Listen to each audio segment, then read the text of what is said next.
Hello everyone, I hope you have a wonderful day. तो आज हम पढ़ने जा रहे हैं सरफेस इंटीग्रल से रिलेटेड एक न्यूमेरिकल। तो हमने प्रीवियस लेक्चर में पढ़ा था कि सरफेस इंटीग्रल क्या होता है, उसको हमने डिफ़ाइन किया था, उसका फॉर्मूला बनाया था और काफ़ी हद तक हमने उसके बारे में बात की थी और आई होप कि आपको वो समझ आ गया होगा। अगर वो आपको समझ आ गया है तो आप आज ये जो न्यूमेरिकल है इसको कर सकते हो, उसको समझ सकते हो। मैं कोशिश करूँगा कि आपको इजी वे में आपको समझाऊँ।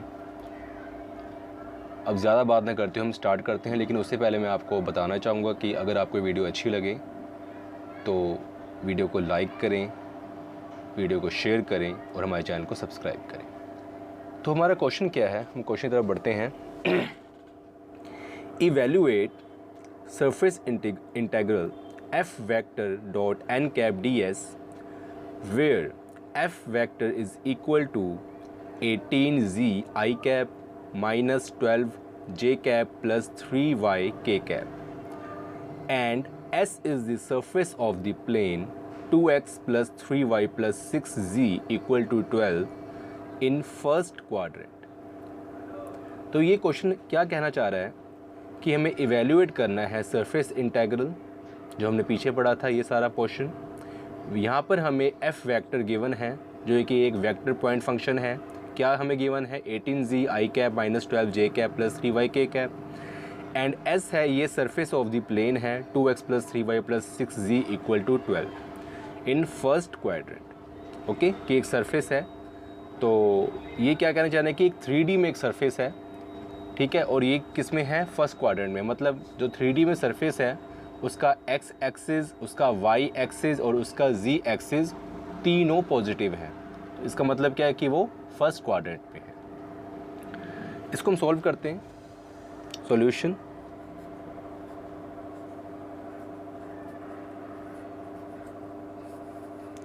सबसे पहले बच्चों हम बात करेंगे इस प्लेन की। जो ये सरफेस है in plane, surface of the plane, इस हम इसकी बात करेंगे। तो इसको हम रिप्रेजेंट करते हैं कि ये किस टाइप का प्लेन है इन अ 3D। मान लें कि ये x एक्सिस है, ये y एक्सिस है और ये z एक्सिस है। ये एक प्लेन है,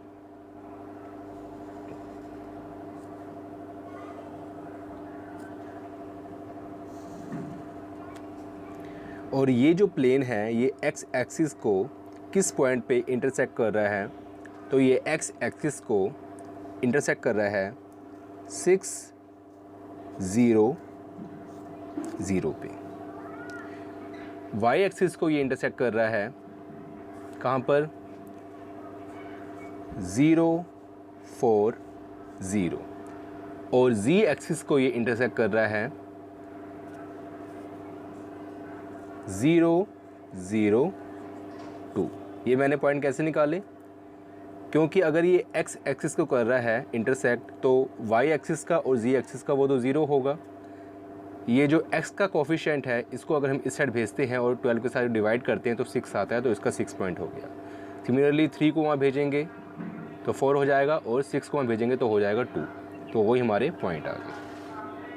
अब हमने स्टूडेंट क्या करना है, हमने जो ये हमारा प्लेन है ए बी सी, इसको हम नाम दे देते हैं जैसे कि A B and C.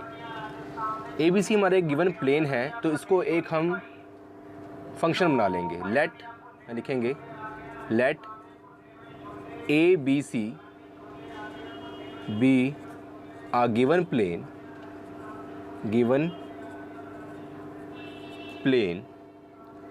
And suppose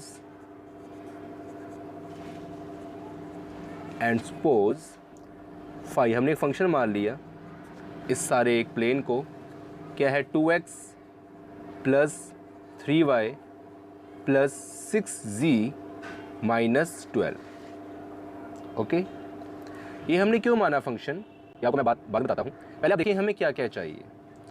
हमें अगर सरफेस इंटीग्रल पता करना है, ध्यान से सुने, अगर हमें सरफेस इंटीग्रल पता करना है तो हमें यहाँ पर किस किस चीज़ की रिक्वायरमेंट है? हमें रिक्वायरमेंट है एफ वेक्टर की, एन कैप की और डी एस की। तो यहाँ पर जो एफ वेक्टर हमें गिवन है, एन कैप हमें नहीं गिवन है और डी एस हमें नहीं गिवन है। तो सबसे पहले हम निकालेंगे एन कैप, उसके बाद डी एस निकालेंगे और उन दोनों वैल्यूज़ को हम यहाँ पर पुट कर देंगे, उसके बाद हमारा सरफेस इंटीग्रल निकल जाएगा। तो यहाँ पर मैंने जो प्लेन गिवन है उसको एक फंक्शन बना लिया, जो कि हमारा, इसको मैंने मान लिया कि let phi is a function. अब मैं निकालना है एन कैप। तो अगर कुछ ऐसी कंडीशन हो कि हमें एक surface of the plane given हो और हमारे पास एन कैप हमें फाइंड करना है।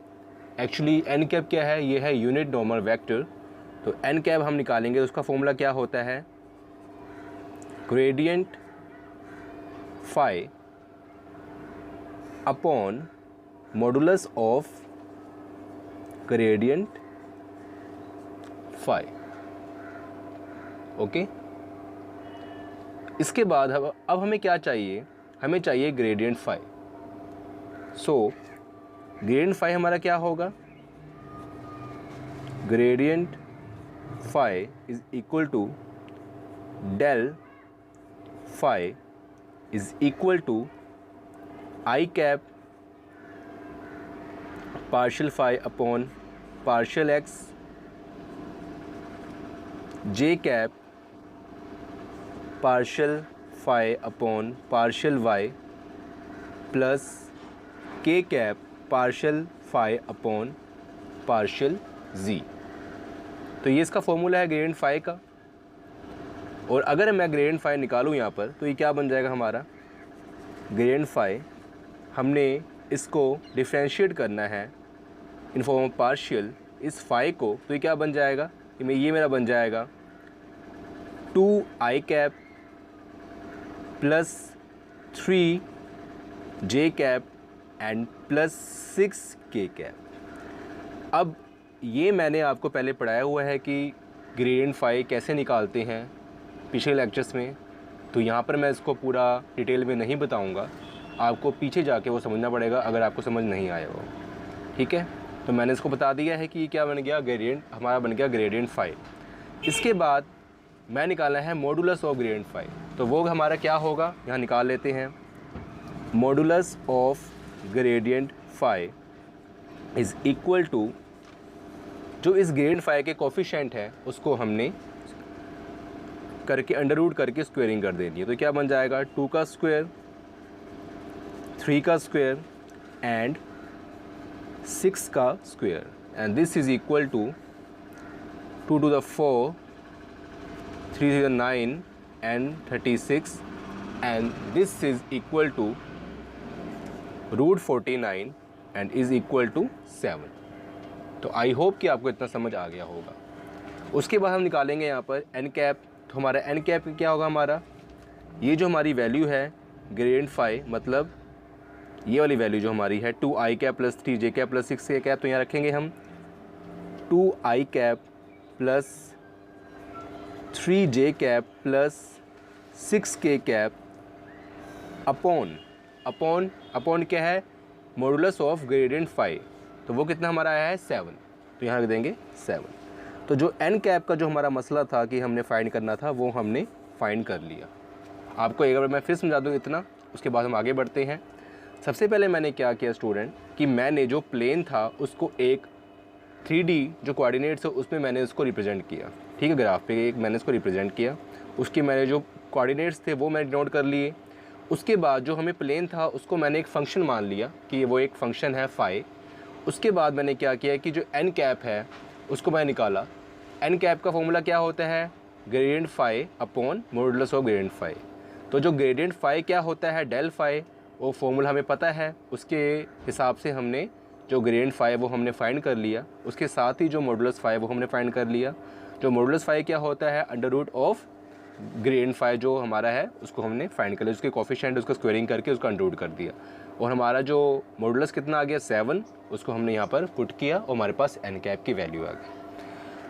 अब हम आगे बढ़ते हैं और आगे बढ़ने के साथ साथ अब हमें पता करना है डी एस, क्योंकि हमें यहाँ पर क्या है? एन कैप तो हमें फाइंड कर लिया, एफ हमें पहले से गिवन है, हमें क्या चाहिए? D S. तो अगर अब हम बढ़ते हैं अपने नेक्स्ट पड़ाव की ओर ds की तरफ उसको हम सॉल्व करते हैं। ओके, तो स्टूडेंट हमने इंट्रोडक्शन में क्या पढ़ा था सरफेस इंटीग्रल के, कि सरफेस का जो सरफेस इंटीग्रल में किसी सरफेस का जो प्रोजेक्शन होता है उसको रिप्रेजेंट करने के लिए हमें 2 प्लेन्स की ज़रूरत होती है, मतलब रिक्वायरमेंट होती है 2 प्लेन्स की, xy, yz या zx। ओके, तो यहाँ पर हम लेंगे वही 2 प्लेन जैसे कि पिछली दफ़े हमने अभी बनाया था। यहाँ पर हमारा एक प्लेन था कुछ ऐसे और एक प्लेन था कुछ ऐसे। तो उस सरफेस का जो हमारा प्रोजेक्शन है वो हम लेते हैं xy प्लेन में। This is xy plane. और यहाँ पर जो हमारे पॉइंट थे वो क्या थे, 6, 0, 0 एंड 0, 4, 0। एक बार मैं टैली कर देता हूँ, ये पॉइंट थे जी, हमारे यही पॉइंट थे। और यहाँ पर जो हमारा पॉइंट था वो क्या था, a और b हमने जो नेम दिया था। अब हम इससे लिमिट फाइंड करेंगे। हम जो इतना पोर्शन है एक्स वाई का, इससे हम क्या फाइंड करेंगे, लिमिट। तो आपने इसको नीचे करना है, मैं साथ में करता हूँ, ठीक है, लेकिन आपने क्या करना है, इसको मतलब नीचे जाना है और नीचे लिखना है, क्योंकि यहाँ पर जगह की कमी है तो मैं साथ में कर दूँगा। तो यहाँ पर हम बना लेते हैं एक X Y plane. X Y हम यहाँ ने प्लेन बनाया, एक्स और वाई प्लेन। और यहाँ पर मैंने यही जो ये लाइन है ये मैंने यहाँ पर बना दी। ओके, अब हमने स्टूडेंट क्या करना है कि जो हमारा ये लाइन है ये क्या रिप्रेजेंट कर रही है। इस लाइन की जो वैल्यू है वो है 2x + 3y is equal to 12। अब जो हमें surface of the plane given था उसमें से हमने जो z की वैल्यू है वो हमने गायब कर दी, क्योंकि हम जो उसका प्रोजेक्शन ले रहे हैं वो 3D में नहीं, अब हम उसको 2D में एक प्लेन में मतलब ले रहे हैं। तो इसलिए हमने एक्स वाई प्लेन में उसका जो प्रोजेक्शन था वो ए बी हमने ले लिया।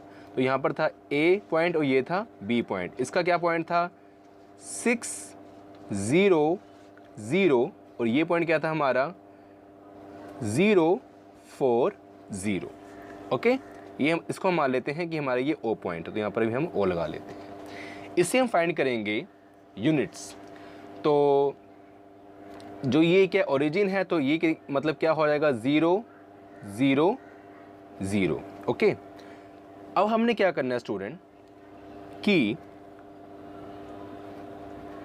यूनिट ऑफ एक्स की एक्स की यूनिट क्या है हमारी, तो एक्स की यूनिट हम लेंगे हॉरिजॉन्टल। तो वो क्या होगी हमारा x = 0 to x = 6। उसके बाद हम लेंगे y की यूनिट। तो यूनिट या लिखते हैं units of y is equal to क्या होगा हमारा। अब हम y की यूनिट के लिए हम डायरेक्टली नहीं ले सकते, उसके लिए हमें एक पैरेलल स्ट्रिप बनानी पड़ेगी जो कि y एक्सिस के पैरेलल होगी। तो हमने एक स्ट्रिप बनाई जो कि y एक्सिस के पैरेलल है, और हमने उसका जो ये जो स्ट्रिप है जहाँ जिस पॉइंट को टच कर रही है उस पॉइंट पे हमें y की वैल्यू देखनी है। तो ये कर रही है इस पॉइंट पे टच, और इस एक्सिस पे क्या होता है कि y की वैल्यू क्या होती है 0। तो इस पॉइंट पे y की वैल्यू क्या होगी 0 हो जाएगी, और इस पॉइंट पे y की वैल्यू क्या है, तो हम इस इक्वेशन से y की वैल्यू निकाल सकते हैं। तो इस पॉइंट पे जो y की वैल्यू होगी वो क्या होगी, y = 12 - 2x/3। तो इस पॉइंट पे जो y की वैल्यू हमारी निकाल ली 12 - 2x/3। तो हमारी जो y की वैल्यू आ जाएगी y = 0 to y = 12 - 2x/3। Okay, अब हमने आगे बढ़ना है। यहाँ पर हमने लिमिट फाइंड कर ली है। अब हमने आगे बढ़ना है अपने मेन मकसद की ओर, जो क्या था, ds फाइंड करना। तो यहाँ पर हम मान लेते हैं कि जैसे कि हमने इंट्रोडक्शन में पढ़ा था कि जो प्रोजेक्शन था उसको हमने r का नाम दिया था। तो यहाँ पर हम लिखते हैं लेट r be the projection of surface S on xy plane. तो तो यहाँ पर अब हमने क्या किया कि हमने मान लिया कि जो प्रोजेक्शन है कि जो ये चीज़ है इसको हमने मान लिया, इसका नाम क्या है, इसको हम नाम दे दिए कि ये आर है। R be the projection of surface S on X Y plane. Then तो डी एस की वैल्यू क्या होगी हमारी, डी एस अगर प्रोजेक्शन एक्स वाई प्लेन में है तो डी एस की वैल्यू होगी D X into D Y upon modulus N cap dot K cap. Okay, इसको हम आगे फाइंड करेंगे तो ये क्या बन जाएगा हमारा, D X into D Y upon modulus N cap. हमारे पास एन कैप की वैल्यू क्या आई थी तो हमने वो पुट करनी है। तो एन कैप की जो वैल्यू थी वो थी 2i cap plus 3j cap plus 6k cap upon 7। तो यहाँ हमने पुट कर देनी है 2i cap plus 3j cap plus 6k cap upon 7 into के कैप। ये क्या है, डॉट प्रोडक्ट। ओके, अब इसके बाद इसको हम आगे सॉल्व करेंगे।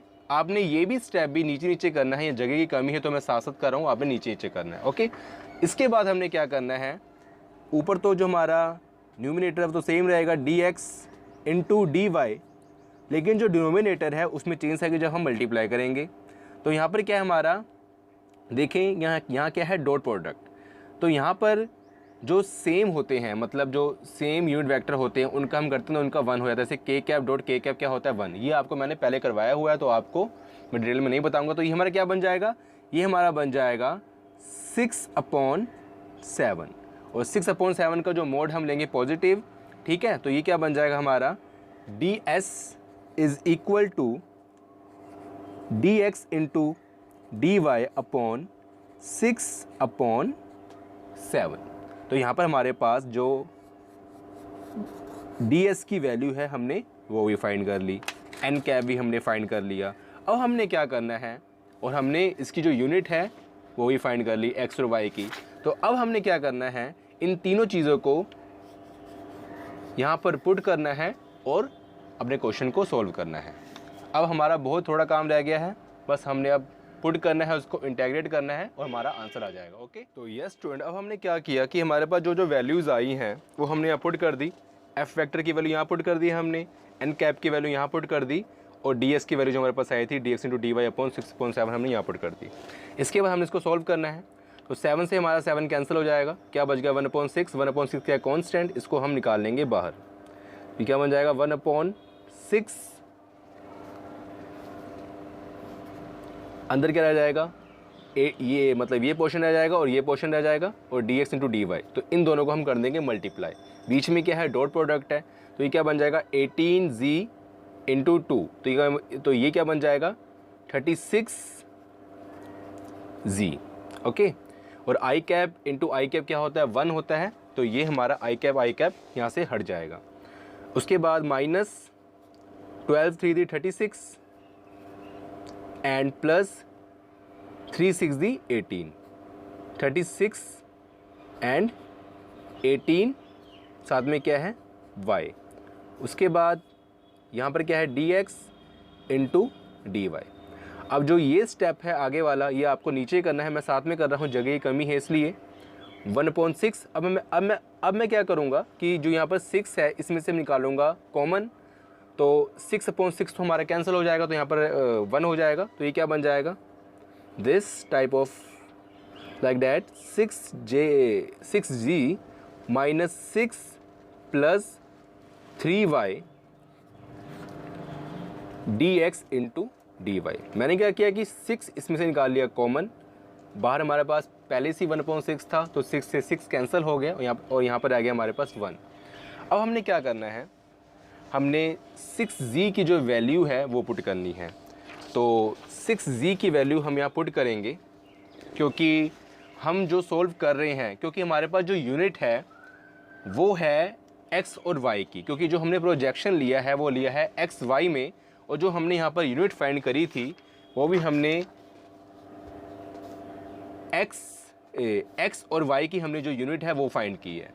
तो हमें यहाँ से z को गायब करना होगा, और z को हम गायब कैसे कर सकते हैं, जब यहाँ पर हम 6g की वैल्यू पुट कर दे x और y के रिस्पेक्ट में। तो यहाँ पर हम पुट करते हैं 6g की वैल्यू, उसके बाद ये स्टेप है देखें 6z एक्चुअली क्या बन जाएगा, इसको इक्वल टू यहाँ पर 0 लिख लो तो अच्छा रहेगा, ठीक है। 5 equal to 2x plus 3y plus 6z minus 12 equal to 0। तो 6z की वैल्यू क्या आएगी, 12 माइनस 3y माइनस 2x, तो ये बन जाएगा 12 minus 3y minus 2x, okay, and minus 6 और साथ में क्या है प्लस 3, ठीक है। ये आ गई 6z की वैल्यू dx dy। इसको हम करते हैं सॉल्व अब, तो ये क्या बन जाएगा हमारा 12 माइनस 6 तो बन जाएगा 6 माइनस 3y प्लस 3y आपस में कैंसिल हो जाएगा और minus 2x dx into dy।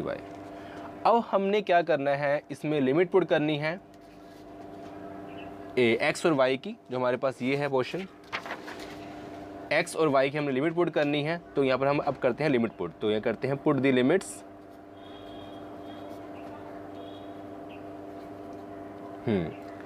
तो ये हमारा बन जाएगा x इक्वल टू 0 टू 6 है limit, x equal to 0 to 6 है, और y की जो लिमिट है वो है y equal to 0 to 12 minus 2x upon 3, 12 minus 2x upon 3 and 6 minus 2x dx into dy। अब यहाँ पर बात आती है कि हम सबसे पहले किसके रिस्पेक्ट में यहाँ पर इसको इंटीग्रेट करें, x के रिस्पेक्ट में इंटीग्रेट करें या फिर y के रिस्पेक्ट में।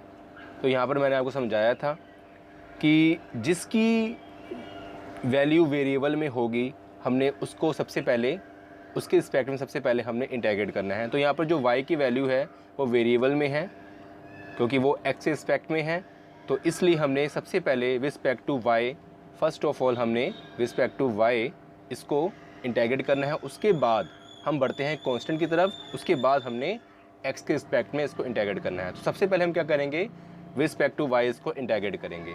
हम करते हैं इसका इंटीग्रेट रिस्पेक्ट टू y। तो यस स्टूडेंट, सबसे पहले हमने करना है रिस्पेक्ट टू y इसको इंटीग्रेट करना है। अब यहाँ पर जो 6 है वो क्या है, कांस्टेंट है, और जो 2x है तो इन केस ऑफ y वो भी कांस्टेंट है, तो इसको हम निकालेंगे कॉमन बाहर। तो ये क्या बन जाएगा हमारा 0 टू 6 माइनस 2x एंड अंदर क्या रह जाएगा हमारे पास, अंदर रह जाएगा 0 to 12 minus 2x upon 3 dy and dx।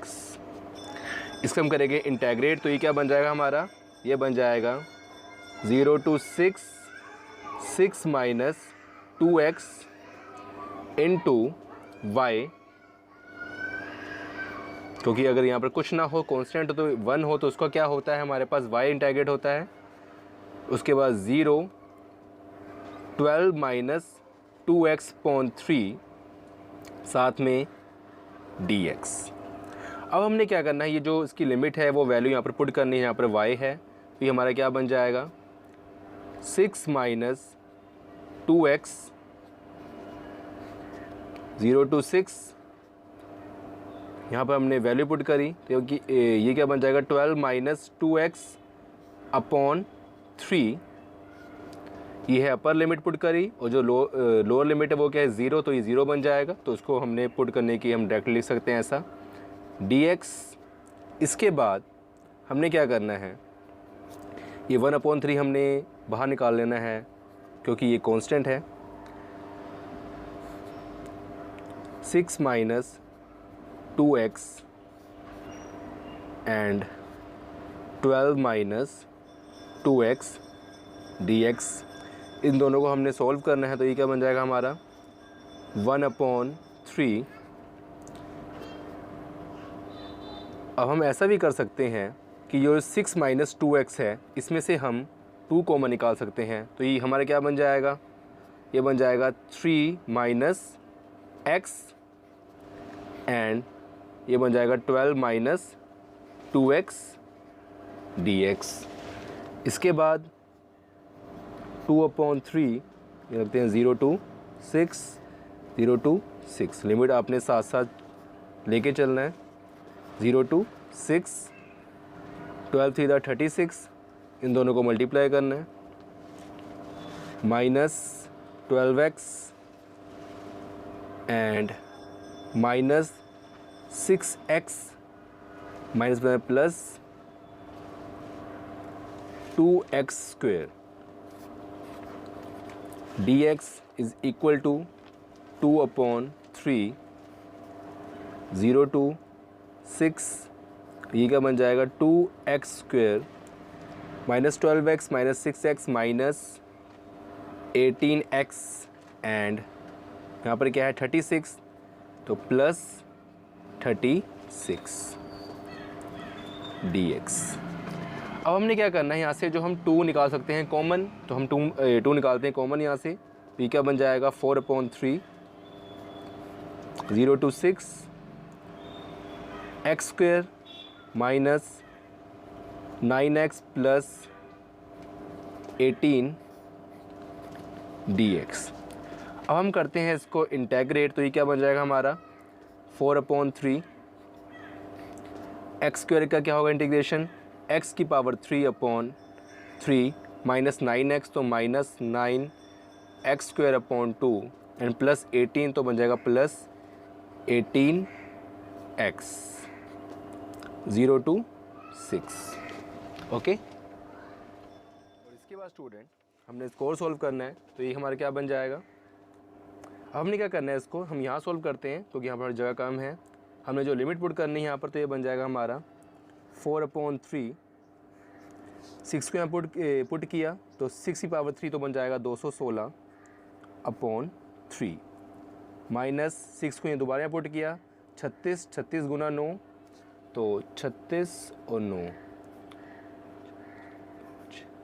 27 और 5 32, 324/2 प्लस 18 और 6 8 4 6 10, 108, 108। और अगर हम 0 पुट करेंगे तो ये सारा 0 हो जाएगा, तो हमारे पास इतना आ गया। इसको हम करेंगे सॉल्व आगे।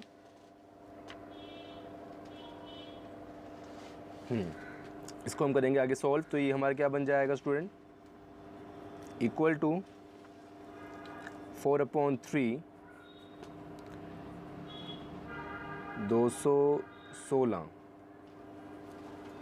माइनस 324, तो 324 गुना 3, या फिर इसको हम थोड़ा और कैंसिल कर लेते हैं,